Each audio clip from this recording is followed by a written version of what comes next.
The first thing I want to say is that the demand for quality news and information that people can trust could not be clearer. Ed, you highlighted how more and more people believe that the media feel that the media themselves is contaminated. They fear that fake news is being weaponized. But I think from the perspective of traditional journalism, there's also a real cause for some encouragement. One of the big stories from last year's report was that instead of turning away from news, the proportion of people consuming it had jumped rapidly. And this year, you're saying that news engagement has grown yet again. Whereas 2 years ago, under half of people consume news on a regular basis, now it's around 3/4. What this adds up to, in my view, is a real thirst for trusted news providers. And although the phrase mainstream media might have become a term of abuse, the reality is that traditional media remains by far the UK's most trusted news source. Around 20 points above online-only media, around 30 above social media. And clearly, there's an opportunity here for people like us, for the BBC, an organisation that has independence and impartiality hardwired into its mission and has quality and accuracy as its core values. But more than that, there's a larger responsibility to stand up for integrity in journalism and help turn the tide on fake news. Of course, there's always plenty of noise after and during elections about coverage, about how people felt they were treated. But we know that when audiences are asked the one source they turn to for news that they trust, the BBC is chosen most often, 5 times more than anybody else. And our election coverage culminated in 23 million people watching the results programme, 39 million visits to our news website the following day to find out what had happened, and 100 million people to BBC News Online overall that week, which says to me that in all the noise that there is around how people consume media, and it's changing, when the key moments happen, people still come to us to understand what's really going on. And when they come to us, they rate that coverage highly. Our latest research on the election tells us that BBC News scored 5 times higher than our nearest rival on best for campaign coverage, 5 times higher for most accurate, and 4 times higher for most impartial. The Reuters Institute will shortly release a report that I know supports these findings, and it will show just how far the public service broadcasters are ahead of other media in terms of who the people felt did a good job during the election and people they can trust. It's another warning, I think, that the gap that can open up or has opened up between what's making a big noise among the most politically engaged on Twitter and what is actually wider public opinion. You can never take trust for granted. We're always looking to raise our game, but it's fascinating to see in this report what the public identify as the biggest factors that would transform their trust in media. Quality and objectivity, separating fact from opinion. This is important, rising above the heat of the moment to focus not on the sensational, but on what's truly important. And these are not new or tricky concepts. They're the fundamentals of traditional journalism, and I think we have to redouble our commitment to them to make sure that we do confirm our trust, but win back trust to those who don't trust us at the moment. The second thing I think is really important, and it came out again strongly from the conversation earlier on, is trust is local. It came out strongly in last year's report. It's there again once again today. And it's certainly part of the story of an election in which a major question was whether communities around the country felt that their voices were being heard in the national debate. And this report shows that getting on for half of the public do not feel their views are represented in British politics. Fewer than 1 in 10 think their views are well represented. And this has been a real concern of mine for some time. We've got a clear responsibility, the BBC that is, to represent the whole of the UK, to reflect all its views and voices. And that's why, at a time when others are moving away from local journalism, I want us to shift the other way.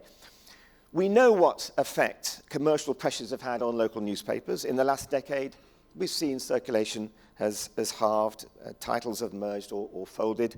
Last year, Dame Frances Cairncross has reported the future of UK media made the stakes abundantly clear. The government are responding to that yesterday, and she said that as the number of local reporters has shrunk, so has the ability to hold local institutions to account. And since then, actually what's been happening in commercial local radio has amplified, I think, the damage to local communities, because new Ofcom guidelines, as you'll know, has allowed stations to reduce the minimum amount of hours of local programming on local radio. They become effectively much more like networks. And the result is we've seen dozens of local breakfast and drive time programs axed and replaced with shows hosted from London. And it's no wonder, therefore, that so many people feel that their voices are not being heard. No wonder that so many communities feel underrepresented and underserved. And I want us, the BBC, to go the opposite way. We funded a new network of local democracy reporters, 150 journalists dedicated to holding local politicians and the public institutions to account in councils and courtrooms across the UK. And in 1 year, they've produced more than 100,000 public interest stories. These are stories that otherwise would not have been heard. And as the commercial sector pulls away from local radio, we're making sure also that we build on our local radio station to do even more for the communities they serve. And I saw it in Sheffield recently at the Don Valley floods, where actually, as a local person was saying who'd been affected by the floods, we know you're there at the beginning of the story, and you're certainly there at the end to reflect how we as communities will behave and cope with these challenges, which carry on long after all the rest of the media have gone. And that's why I also believe the BBC's future is to be strongly embedded in the nations and in the localities around the UK. A decade ago, a third of the BBC was outside London. Today, it's half. I've said the BBC, by the time the Charter in 2027 comes up, it should be 2/3 outside. We've announced in the last little while some moves in that direction, but I think we need to go much further. The final thing I've taken from this report is also this point about the faith of democracy being so shaken, and Ed and Richard has mentioned this, Amber mentioned it too.